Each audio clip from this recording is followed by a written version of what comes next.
Cherry seafood shop in Labrador, Bigera waters, or in, it's open now, it's at lunchtime.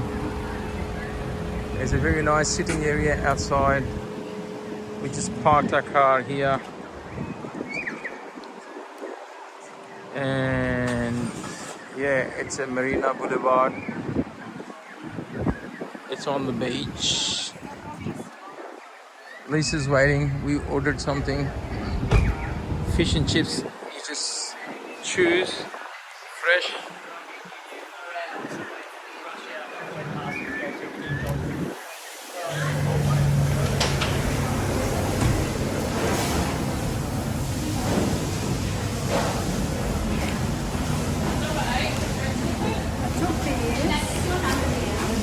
She's waiting for her order.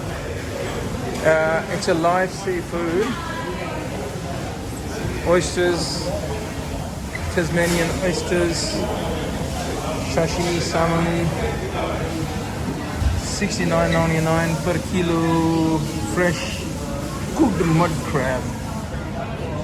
It's all nice fish shop, and then you can order and like cook it, and then you can sit on the beach, as you can see outside. That's amazing. So until next time.